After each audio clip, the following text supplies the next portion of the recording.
Hi everyone.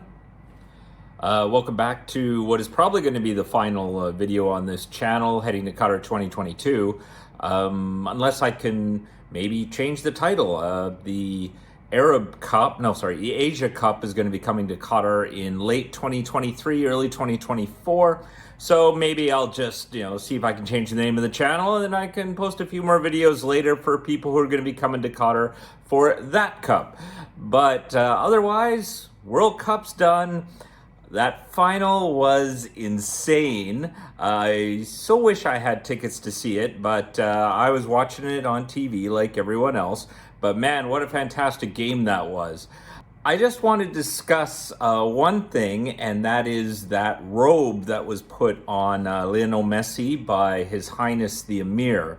It is a very specific Qatari robe called a bisht. It's worn over your thobe typically for special occasions, and in this case it's very good quality because it's very thin. Like, it was pretty much see-through, which is an example of a very good quality bisht.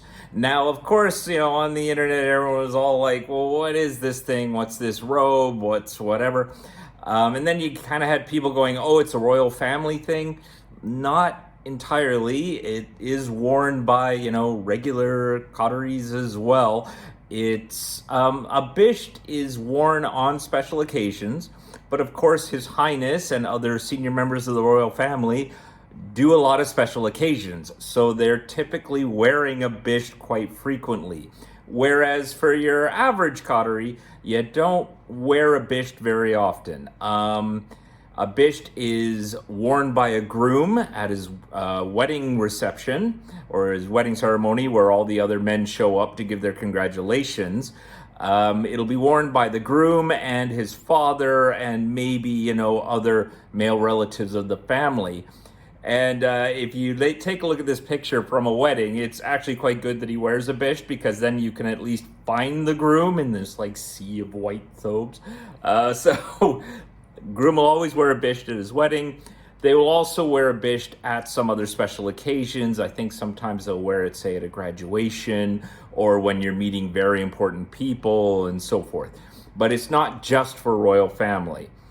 The other thing is that technically Messi was not wearing the bisht properly, but of course His Highness would know that, so had put the bisht on that way.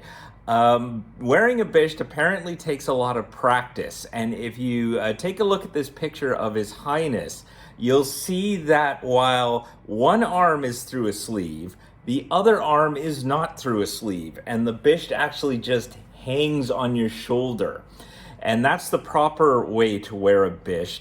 But of course, if you're not used to doing that or have any idea how to wear a bisht, that's just not going to work. So they didn't do that for Messi. They didn't just kind of drape it on his shoulder. I mean, the man was going to start walking around. He's holding, a big trophy and throwing it up in the air or whatever. And of course, then the bisht will just slide off his shoulder, which was why when it was put on him, they made sure he put his arms through both sleeves. But technically, that's not the way you wear it. But yeah, there was no way he would have known that. And there's no way the thing would have stayed on his shoulder. In fact, I'm not sure how it stays on people's shoulders. That's where, I don't know, I guess, I don't know how they do it. I've never worn a bisht, so I don't know how it works. But I mean, His Highness definitely keeps it on. I don't think I've ever seen a bisht slip off his shoulder. So there is some trick to it.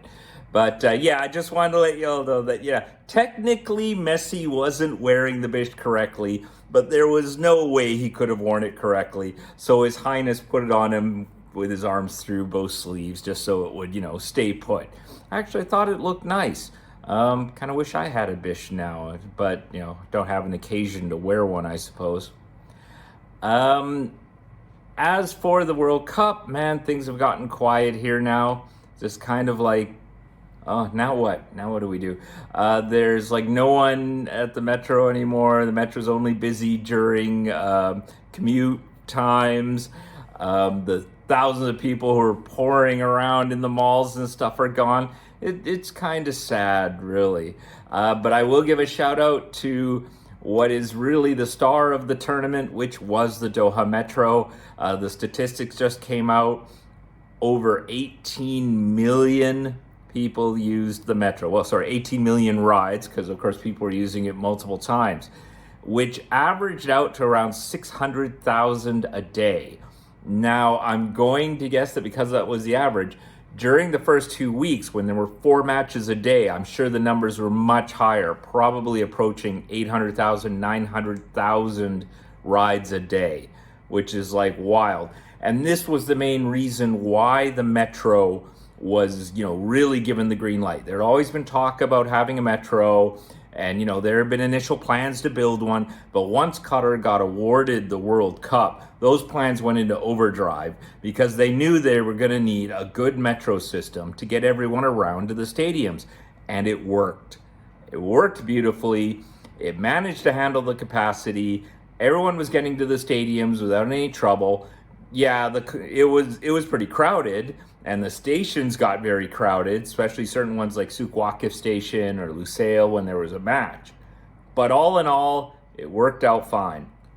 It was also great that they made the Metro free with a Heya card.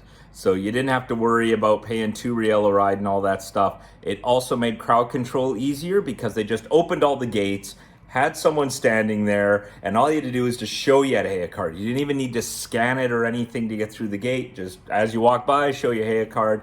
You went on through, and this really helped. I'm not sure how the World Cup would have gone had it not been for the Metro, because the logistics of trying to transport everyone around would have been very difficult. You would need thousands of buses just everywhere.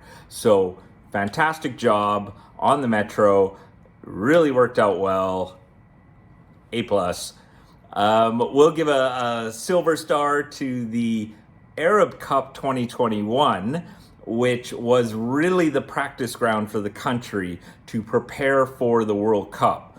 And had it not been hosting the Arab Cup in 2021, they wouldn't have been able to get the logistics correct for planning the World Cup. And, the Arab Cup didn't go entirely smoothly, especially with the Heya cards, which is something they tried to introduce, and then that system quickly got overwhelmed. And they learned a lot from the problems that happened during the Arab Cup to make the World Cup go much smoother. And it was also there that they figured out that the Metro was able to handle the capacity. Some of those Arab Cup games were also sold out. So, they were able to test, okay, can we handle 45, 55,000 people attending a game? And through that, what they learned from the Arab Cup really helped to make the World Cup the success that it was. So I guess that'll be it for this channel for, another year or so. I do have another channel that I call Uncle Glenn. It's just, sort of random videos about things. Not something quite as focused as these World Cup videos that I had on this channel. But, if you miss my voice or whatever, feel free to go to Uncle Glenn and, watch whatever I've got up there. Thanks for coming by. I hope these videos were useful. Hope you enjoyed the World Cup. Forget about all the British media and all the slamming they were doing. Those guys were looking for any excuse to slam in the World Cup. It was awesome. Sorry, haters. Have to live with it. And, hope you all had a good holiday.